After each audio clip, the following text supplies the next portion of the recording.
Bonjour, I am Sandrine, the founder and leader of the Golden Age Spiritual Ministry. Together, we learn about the embodiment of our multidimensionality so we can reclaim our full sovereignty in this beautiful reality. My High Council and I are happy to welcome you into our movement of spiritual revolution. Please subscribe to my channel and turn on the notification bell so you don't miss any of my new transmissions. Thank you for liking, commenting below and sharing this video. Show us your love. Welcome to this video. I'm so happy to share with you about some of my experiences into remembering past lives very vividly and with great levels of clarity as I was traveling in India.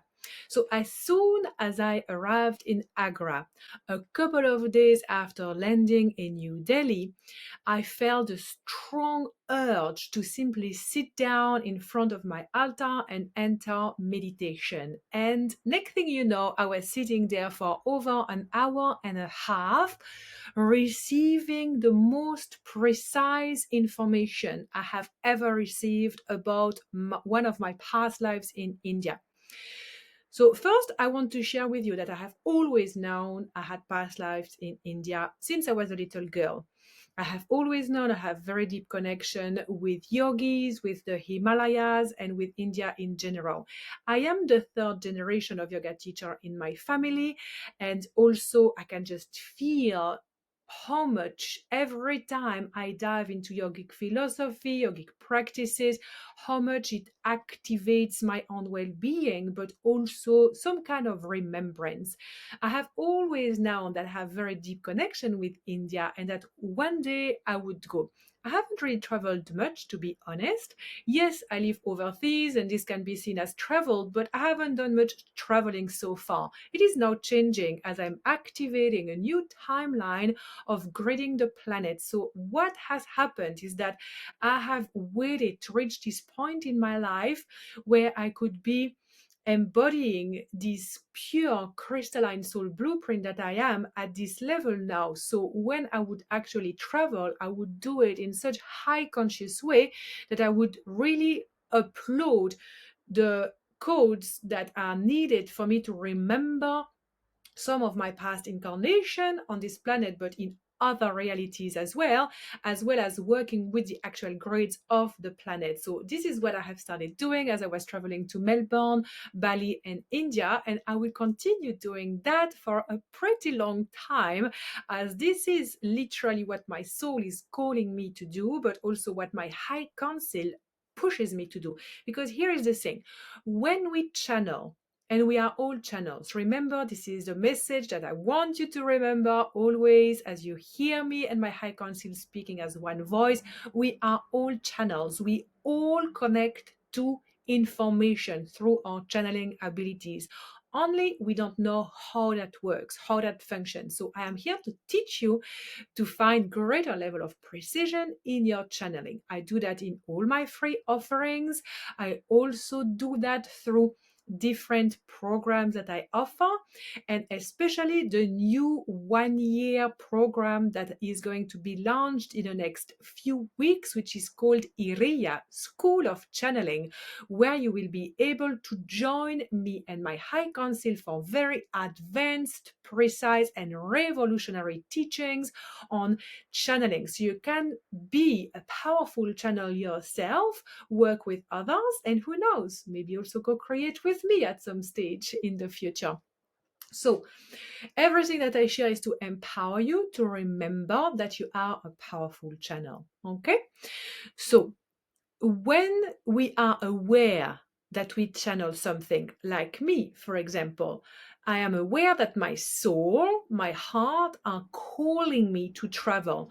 First of all, it is very important to be able to sit in presence, not to be in a state of agitation. Because if we are in a state of agitation, where if our nervous system is all over the place, if our mind is all over the place, if we don't know ourselves, if we don't know peace and how to center ourselves, basically every desire that will pop out will be like, oh, I want this, I want this, I want that. that, and it's becoming like following our egos.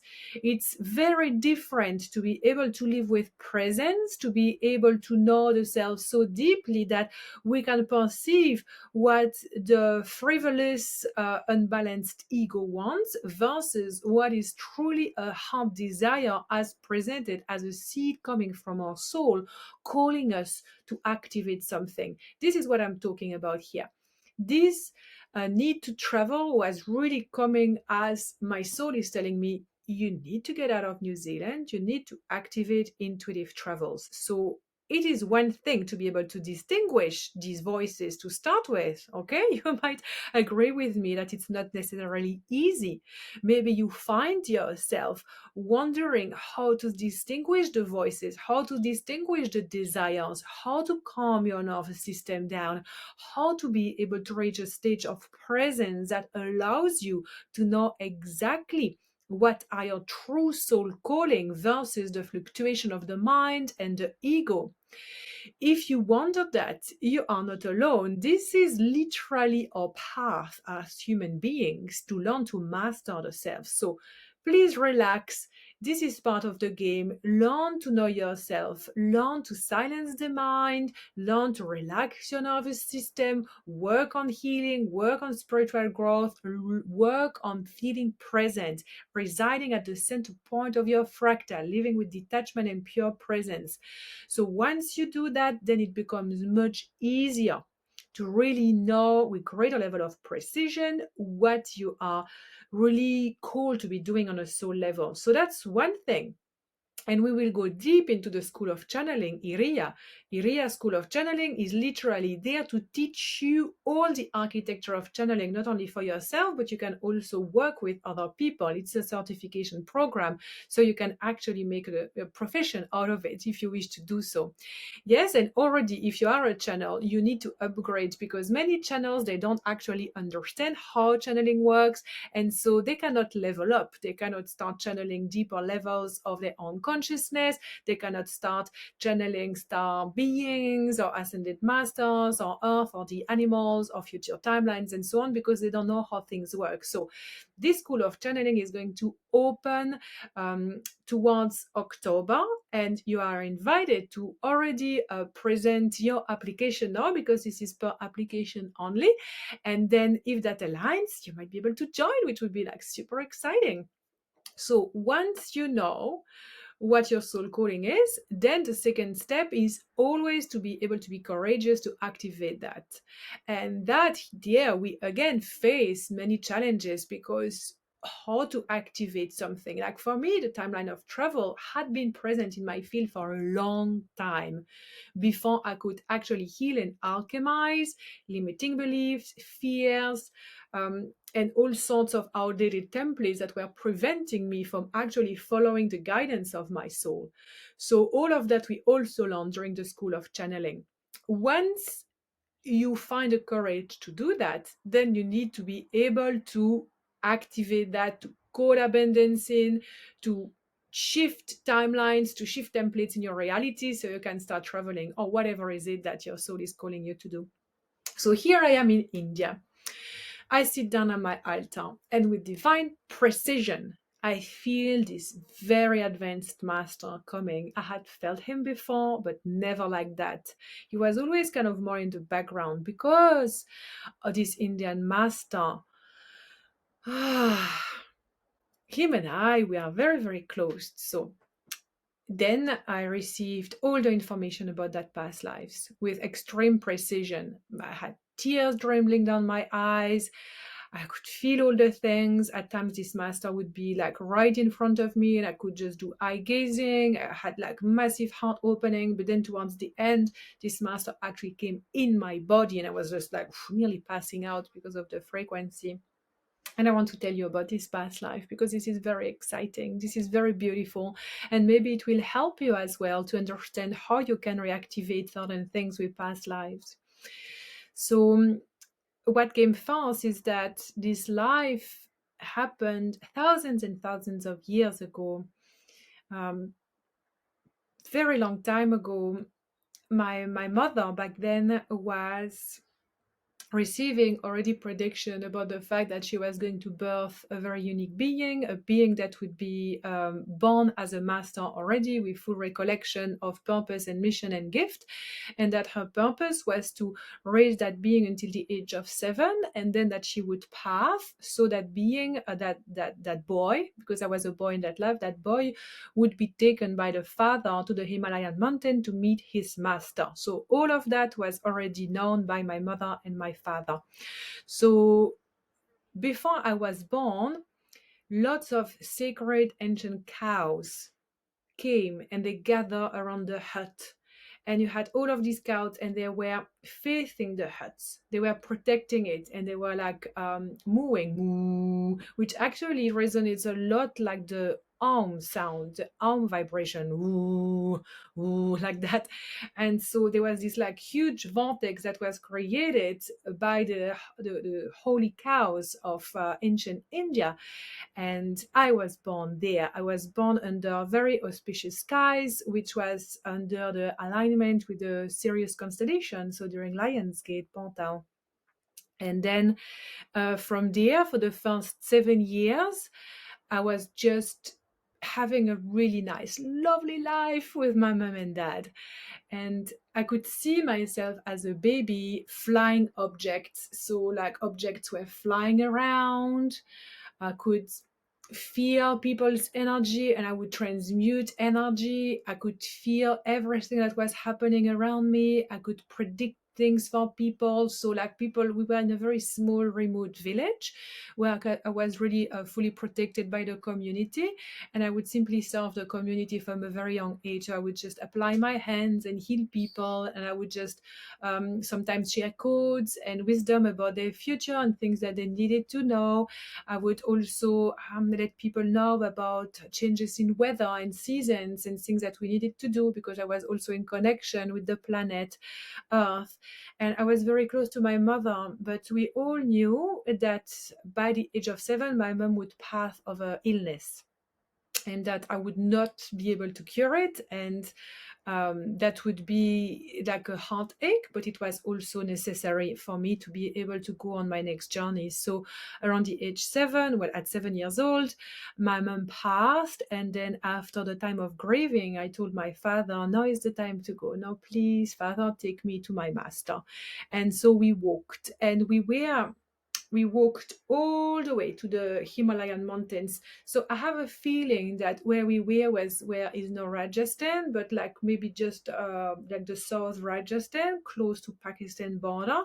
And then we walked all the way to the Himalayas, quite high in the Himalayas. And there in the mountain, in the forest that, is at the bottom of the Himalayas, we walked there, and my master started coming more and more, psychically, but also with his light avatar body to guide us, so we could meet him there. And then we met, and I can just feel it. And then I was 7, but it was instant soul recognition, like soul family, my closest friend, the closest being, that I had at that time on planet Earth. And so I just ran towards him and we hugged. And then I say goodbye to my father. I say goodbye to him, and my father left, and I was in the care of this ascended master, because he was an ascended master, like literally like an old representation, like a tiny, tiny twig, very small and very muscular and skinny, and just with a loincloth around his waist. And he lived in a cave in the mountains, in the forest, and we had the best life there. And he taught me so many things. For 7 years we stayed there, just the two of us, with the animals of the forest. And a sacred cow had come with me.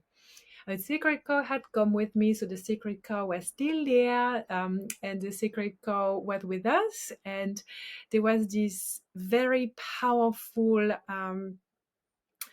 recollection of my training in the Himalayas, my training with animals and plants and the elements and earth. And this master could literally so telepathically communicate with plants and animals and the elements, and he could change the weather, he could change like the chemical components of plants, he could call animals in, so we would have like these sacred rituals with monkeys, with tigers, with elephants, with snakes, with all the animals of the forest. They would come and they would bless us and they would be present with us, and some of them would bring us fruits and offerings to be able to stay with us. Like monkeys would bring us lots of fruits, and for example, and it was just absolutely amazing to be able to feel that and see that. So now here, I just want to say that I have before often, very often, traveled in past lives, or they just come to me like that out of nowhere. But here it was very different because I could feel that I was in the body of that boy, that I was there. I could literally feel myself sitting in front of the fire with all of the animals around and simply not saying anything, but just being in silence, in like pure communion with one another's spirit, of these beautiful shamanic creatures present there simply for the joy of being together. And I could just feel my master and the peace and the joy that he radiated, and the adoration that we had for each other, the love that we had for each other. I was just in kind of this freaking bliss state for 90 minutes as I was remembering all of that.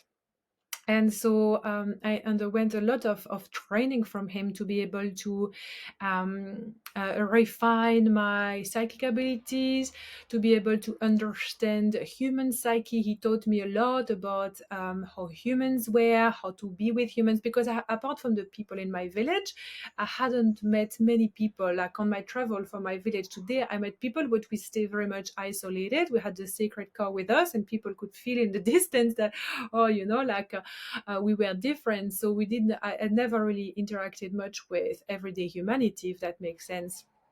So my master taught me a lot on um, how to do my service, what I was there to be doing, because I knew since I was born that I was there to bring advanced knowledge from the serious realms onto planet Earth to help humanity ascend.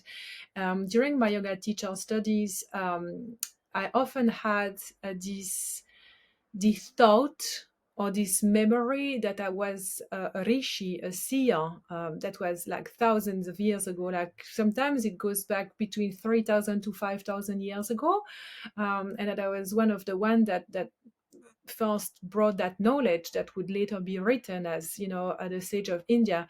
And so as I was there, I knew that I was there to do that, but it was just on how to do it. So also he told me about the fact that like flying objects and doing these kind of things had to be really not yet extensively. I had already learned that because my parents had told me that beyond the door, like basically even in my village, it was better not to do it. But yeah, he really told my master really told me about the refinement of sharing my gifts. It's not because we have a gift that we are meant to share it with everyone, by the way. It's not because we are psychic, we can fly objects around and things like that. We're actually supposed to do it and show it off. That comes from ego. We can do it everything within ourselves first and then keep it to ourselves. That's true mastery. We only share what's actually of the highest good for all. So after these 7 years of training, there was this beautiful tiger that came, and oh my god, like the energy and this tiger became like my very close friend over the 7 years. But at the end of the 7 years, like this tiger said, I would love for you to consider me joining your adventures next, if that is possible. And so yeah, we said yes. And after 7 years, I left my master. I was only 14 years old, and I was just walking around India with a sacred cow and pretty badass tiger, a very peaceful tiger. But I was just walking around, and it was to get to know people. And I just travel everywhere, and also in the zones where Pakistan is, where India is, Bangladesh is, so all that area, and further up in the Himalayas. So I was just like a free spirit, just sharing healing and sharing what was appropriate. But mostly it was to train to be with people, to be with all sorts of people. And during this time, I was 14-year old, and I was very I was a yogi. I was an advanced yogi, and I was highly psychic and all the things. And so I was able to stay with very poor communities, the lowest of the lowest, and be safe always, as well as being with the highest of the highest, the Maharajas and the kings and queens and rulers of empire, but always detached, never allowing greed and ego to to come upon me. But basically what it did, it was that I created a network.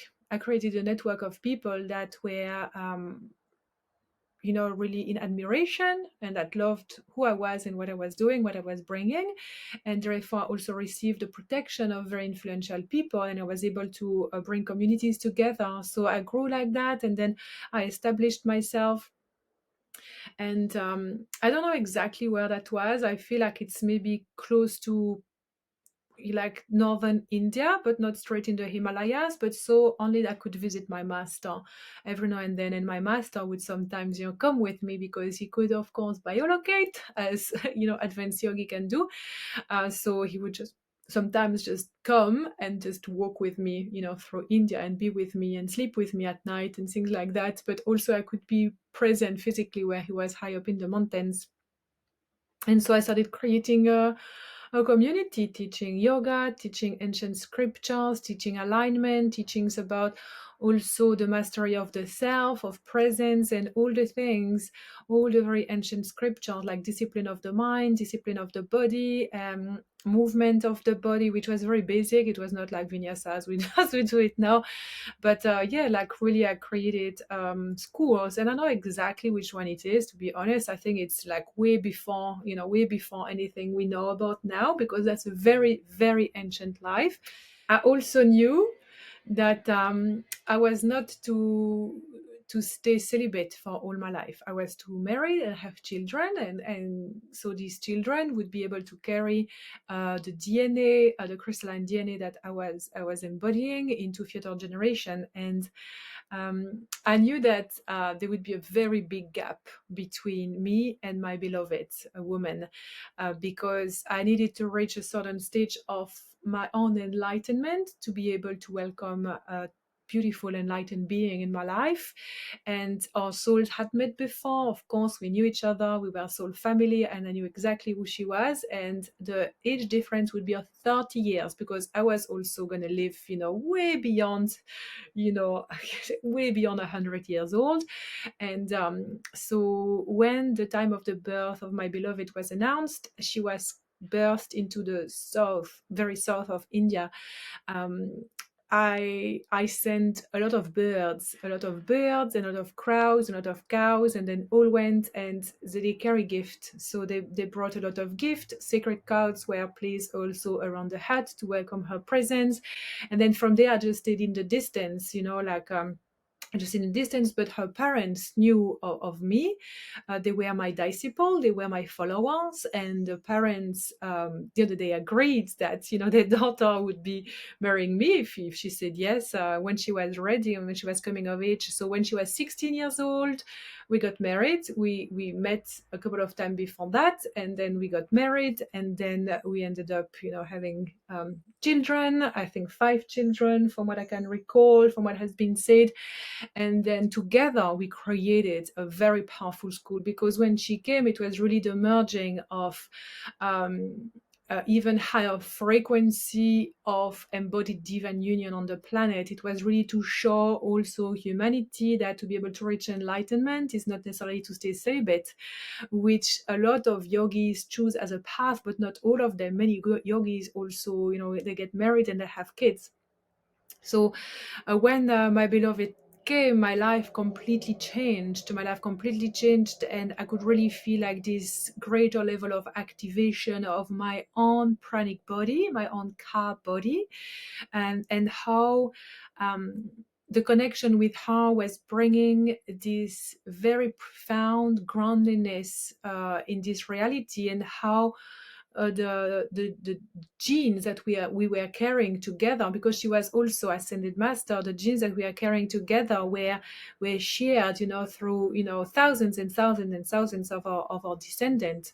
So I simply chose to leave my body when I think it was like maybe around, I don't know what they say it could be like 150, 160 years old, something like that. I chose to leave my body, but I stayed for a very long time until my beloved was still alive. I stayed there because she also lived until a late age, but they say that actually she didn't really outlive me by much. She passed a few years after.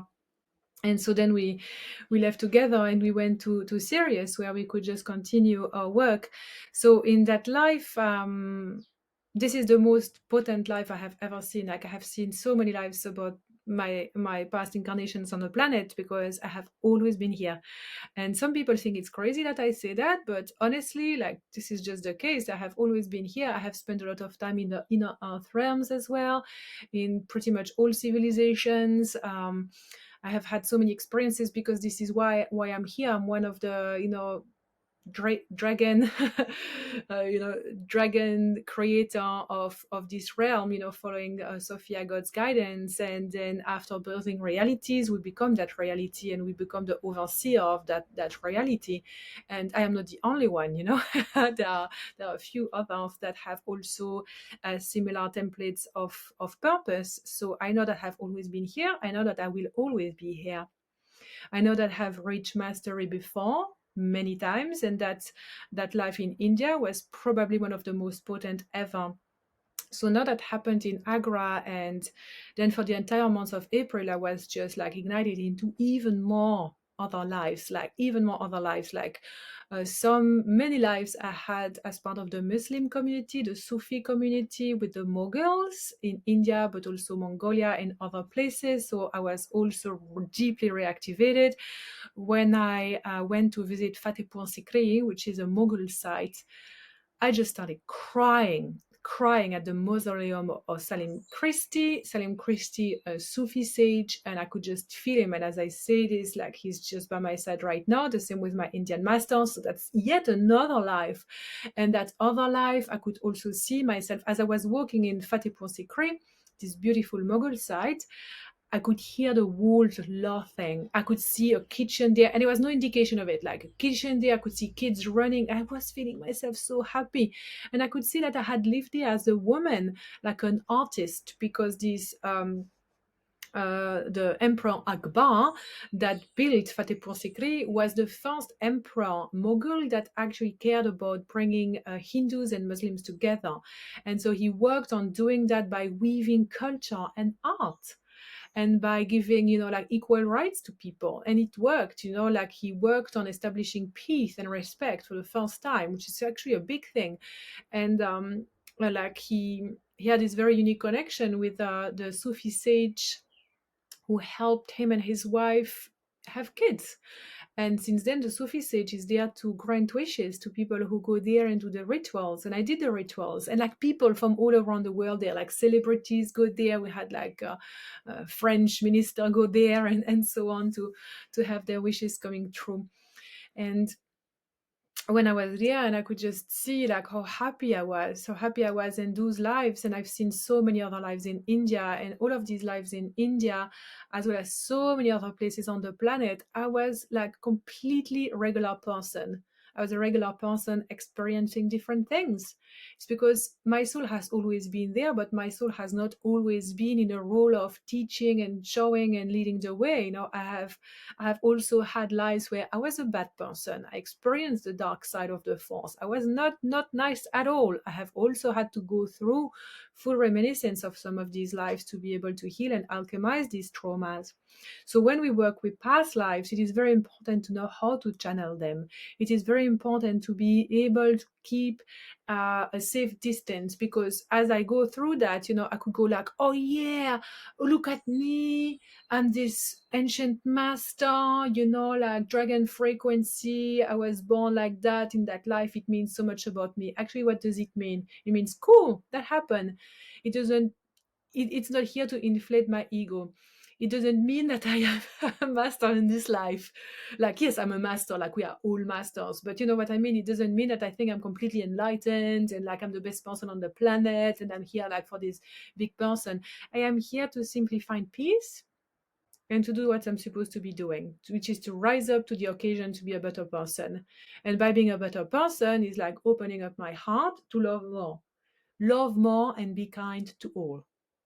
That is the purpose. So when we channel aspects of ourselves that are very high frequency, very potent like that, let's not think we are better than anyone else, because that is not the case. Because chances are that many, many people around you also have had such badass lives in the past. Only they don't remember it. And sometimes if they remember it, they start changing their names to take a spiritual name. They start identifying completely. I was the witch, I was the priestess, I was the guru, and so on, thinking that it defines them. It does not define us. It does not define us. If you ever fall into this trap, that is ego trap. You are you now. Your birth name has a very specific significance. I don't say that we all need to keep our birth name and we cannot change our name. Of course, we are sovereign divine being. We do as we like. But it is important not to straight away jump to conclusion and to take drastic changes because we have like one past life that comes and was like, oh my God, this is it. I was that, so I am that now. You are very different now. I'm very different now. Look, like I'm a woman. I'm very, very white. I live in a completely different country, and I'm single. I run a business. I've got kids. I am not fully enlightened. I struggle with many things. I cannot fly objects around. I cannot biolocate. I cannot completely heal with my hands. Yes, I do have some abilities here and there, but then it doesn't mean anything. Our gifts do not define us. Our past lives do not define us. Our connection with star races, ascended master, they do not define us. The only thing that defines us is who we are with every human that we meet, with every creature, that living creature, animal, plants, with ourselves. It is how we love, the amount of kindness that we can find that define who we are. That is all in the present moment, not yesterday's actions, not tomorrow's action. Now, who you are now defines who you are, and that's all.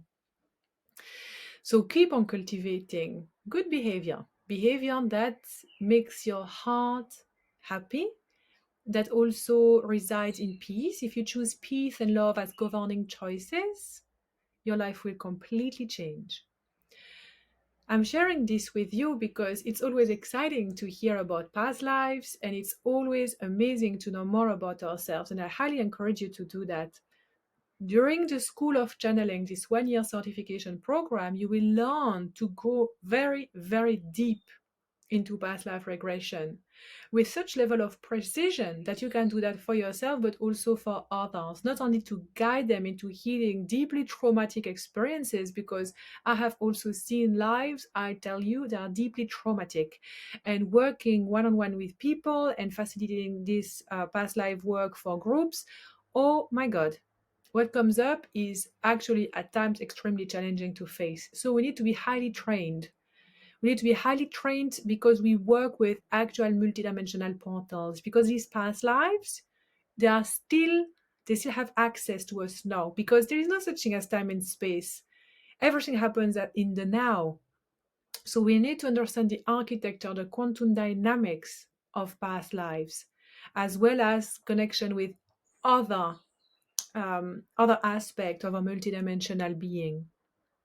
This is why it's a 1-year certification program. How can we be powerful channel if we study for just a few weeks, a few months? That's like we just barely scratch the surface.